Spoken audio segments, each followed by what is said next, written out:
तीन ऐसे रीज़न हैं जिससे पता चलता है कि निफ्टी यहाँ से और फॉल हो सकता है। वन बाय वन तीनों रीज़न्स को देखेंगे और यहाँ से मार्केट का एक व्यू लेंगे आने वाले वीक के लिए और आने वाले मंथ के लिए। इन तीनों चीज़ों को आप हमेशा यूज़ कर सकते हो, कभी भी आपको चेक करना हो कि आने वाले समय में मार्केट का ट्रेंड कौन सा होने वाला है, अप ट्रेंड या डाउन ट्रेंड। तो इस लर्निंग को आप प्रॉपरली सीखो ताकि नेक्स्ट टाइम आपको किसी से पूछना ही ना पड़े कि मार्केट का डायरेक्शन क्या लगता है। ऐसे तो मार्केट का डायरेक्शन आप कभी भी सही प्रिडिक्ट नहीं कर सकते, लेकिन आपको प्लान करना चाहिए कि मार्केट में जो होने वाला है उसके लिए आप रेडी रहें। तो यहाँ से जो तीन चीज़ें लगती हैं जिसके कारण लगता है कि मार्केट यहाँ से और भी नीचे गिर सकता है, उसमें से पहली चीज़ है आपका डॉलर इंडेक्स। जो सबसे पहला चीज़ जो हम देखते हैं वो है डॉलर इंडेक्स। तो उसके लिए आपको tradingview.com पे आ जाना है और यहाँ पे जहाँ निफ्टी लिखा है यहाँ पे आपको सर्च करना है DXY डॉलर इंडेक्स। ये आपका चार्ट ओपन हो जाएगा और हम यहाँ पे बात कर रहे थे कि डॉलर इंडेक्स जो ये साइडवेज जो पैटर्न बना रहा है, यहाँ पे एक रेक्टेंगुलर पैटर्न था, यहाँ पे आप देखो इसमें पैटर्न के अगर इसको ब्रेकआउट देता है ऊपर की तरफ तो जो इमर्जिंग मार्केट्स होते हैं जैसे कि निफ्टी है उनमें एक डाउनवर्ड डायरेक्शन मतलब एक करेक्शन देखने को मिलता है। तो जब भी आपको कभी भी मार्केट का व्यू बनाना हो सबसे पहले आप डॉलर इंडेक्स को आके चेक करो। DXY इसका सिंबल है ट्रेडिंग व्यू पे। जब डॉलर स्ट्रांग होगा तो जो फॉरेन इन्वेस्टर हैं वो अपने पैसे इमर्जिंग मार्केट से निकाल के वापस अमेरिका लेके जाएंगे।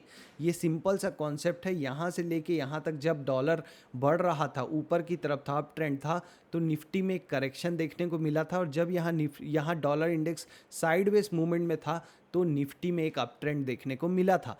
तभी हमने बात की थी कि अगर डॉलर इंडेक्स इसको ब्रेक करके ऊपर क्लोज देता है तो आपको बहुत केयरफुल रहना है, निफ्टी में एक करेक्शन आ सकता है और यहीं से निफ्टी में एक करेक्शन आ गया है। तो जब तक ये वापस से इसके अंदर नहीं आ जाता आप निफ्टी में फर्दर करेक्शन देख सकते हैं। तो आपको बहुत वॉचफुल रहना पड़ेगा DXY डॉलर इंडेक्स को देख के। अगर ये यहाँ से वापस से ऐसा हायर बनाता है तो निफ्टी यहाँ से करेक्ट होगा। अगर ये वापस से फेल हो जाता है, ये ब्रेकआउट और इसके अंदर आ जाता है तो निफ्टी में एक अप ट्रेंड देखने को मिलेगा। इसको बोलते हैं प्लान करना। अभी आपको पता है कि डॉलर इंडेक्स देख के आपको समझ में आ जाएगा कि निफ्टी में चाल कैसे रहने वाली है, आपको इसको वॉच करना है साथ ही साथ।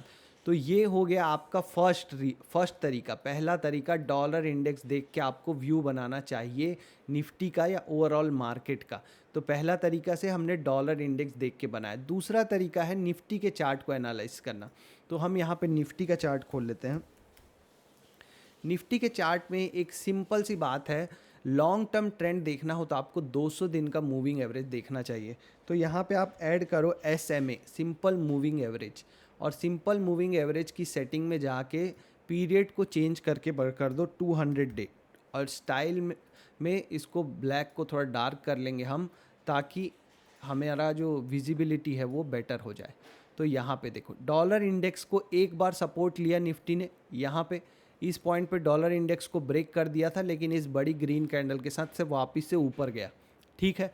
लेकिन अगर ये वापस आके इसको ब्रेक कर रहा है तो बहुत चांसेस है कि अब ये दोबारा रिवर्स नहीं होगा। ये इसके पास बेस्ट मौका था ऊपर जाने के लिए। अब ये दोबारा आके 200 पीरियड मूविंग एवरेज को ब्रीच किया है, मतलब कि बहुत चांसेस है कि यहाँ से ये लोअर लो लोअर हाई बनाते हुए नीचे जाएगा, क्योंकि बहुत से लोग 200 डे मूविंग एवरेज पे अपना सेल कर देते हैं अपना पोजीशन। जो लॉन्ग टर्म इन्वेस्टर्स हैं, जो आपका ट्रेंड इन्वेस्टर हैं, वो भी 200 दिन पीरियड मूविंग एवरेज के नीचे स्विंग ट्रेडिंग की पोजीशंस लेना बंद कर देते हैं या तो 200 दिन के नीचे आने पे स्विंग ट्रेडिंग से निकल जाते हैं। तो 200 पीरियड मूविंग एवरेज बहुत इंपॉर्टेंट है। जब भी आप किसी स्टॉक का चार्ट भी देखो तो एक पहली चीज़ आपको देखनी है कि 200 पीरियड मूविंग एवरेज के ऊपर है कि नहीं स्टॉक। अगर उसके ऊपर नहीं है तो मोमेंटम ट्रेडिंग के लिए वो सही नहीं है।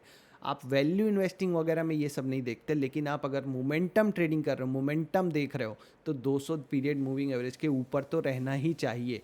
ये हो गई आपकी दूसरी बात जो आपको हमेशा देखनी चाहिए। अब फाइनल बात है प्राइस एक्शन की। तो प्राइस एक्शन में कुछ लर्निंग्स है वो आपको काम आएगी।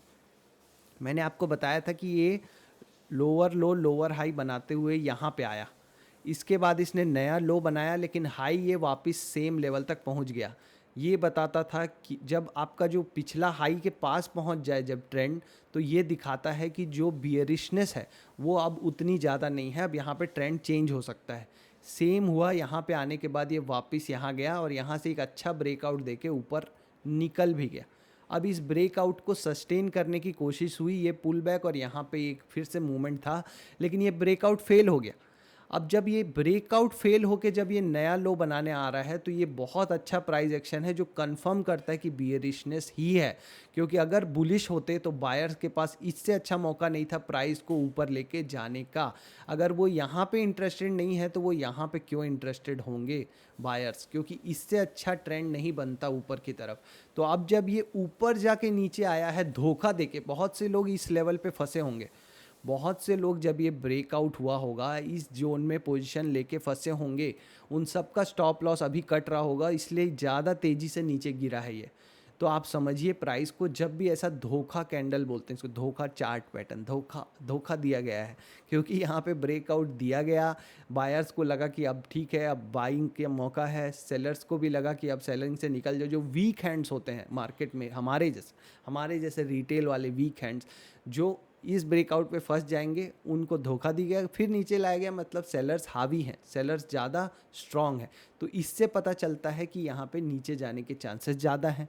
एक और तरीका है प्राइस एक्शन में, वो है वीकली चार्ट में। जब आप लॉन्ग टर्म देखते हो तो आपको वीकली चार्ट भी देखना चाहिए, क्योंकि वीकली एनालिसिस कर रहे हैं। तो वीकली चार्ट में आप देखोगे एक चीज़ बहुत ही बढ़िया चीज़ है, वो है ये जो पुल बैक होता है उसमें हमेशा वॉल्यूम कम होना चाहिए। जब कोई ट्रेंड चल रहा हो और उसके बाद अगर एक पुल बैक आया तो इस पुल बैक में जो वॉल्यूम्स होते हैं, यहाँ पे जो वॉल्यूम होता है वो कम होना चाहिए, गिरते हुए होना चाहिए, ऐसा फॉलिंग। तो आपको पता चलता है कि वो पुल बैक है। यहाँ देखो ये ऊपर जा रहा था, ये जो ऊपर जो मूवमेंट जा रहा था, इन दोनों कैंडल पे वॉल्यूम देखो घटते हुए है, और अब इस रेड कैंडल में वॉल्यूम देखो बड़ा आया है, मतलब कि ये पुल बैक था। तो अब आपको ये कंफर्म हो गया कि इस मोमेंट के बाद ये पुल बैक था और ये अब नीचे जा सकता है। एक और बात है कि अगर आप यहाँ देखेंगे तो ये कुछ हेड एंड शोल्डर जैसा भी है, तो यहाँ से ब्रेकआउट हो सकता है, फिर एक पुल बैक और वापस से नीचे जाने के चांसेस ज़्यादा हैं। तो इन तीनों बातों से, पहली थी डॉलर इंडेक्स, दूसरा 200 डे मूविंग एवरेज, और तीसरा प्राइस एक्शन देख के लगता है कि मार्केट अभी और नीचे करेक्ट कर सकता है। तो आपको नई स्विंग ट्रेडिंग के लिए नए स्टॉक्स में पोजीशन नहीं बनानी चाहिए, क्योंकि स्विंग ट्रेडिंग का पहला रूल है कि overall market should be up trending, मतलब जो ओवरऑल मार्केट है वो हायर हाई हायर लो बना रहा होना चाहिए, अप ट्रेंड में होना चाहिए, तभी आप स्विंग ट्रेडिंग करते हो। आपको अभी मौका है स्टॉक्स को पहचानने का। आप रिलेटिव स्ट्रेंथ वाला मॉडल यूज़ करके उन स्टॉक्स को पहचानो जो या तो साइडवेज चल रहे हैं या अभी भी अप ट्रेंड में चल रहे हैं। ये स्टॉक्स जब market overall market up trend में जाएगा तो सबसे आगे निकलेंगे, लीडर होंगे। उन स्टॉक्स में हम पैसे लगाएंगे बाद में, अभी नहीं। अभी मौका है या तो लॉन्ग टर्म इन्वेस्टिंग के लिए वैल्यू इन्वेस्टिंग के स्टॉक्स देखना। तो आप वैल्यू इन्वेस्टिंग के लिए अगर आपको कोई फंडामेंटल स्टॉक है जो बहुत नीचे मिल रहा है, 250 डे मूविंग एवरेज के नीचे मिल रहा है, तो आप वहाँ पैग रेशियो देख सकते हो, आपकी 1.5 के नीचे है क्या। पैग रेशियो मतलब P divided by earning growth, तो वो आप अभी कर सकते हो। तो वो है अभी करने का मौका। अभी बैठिए, पैसे कैश में रहिए, क्योंकि अभी मार्केट सही नहीं है निवेश करने के लिए, पता नहीं यहाँ से कितना जाएगा। आप ETF में SIP कर सकते हो, निफ्टी ETF जो है निफ्टी 20, वो उसके लिए सबसे सही समय है, उसमें आप पैसे लगाते जाइए तो आपका एवरेज बहुत अच्छा प्राइस मिल जाएगा।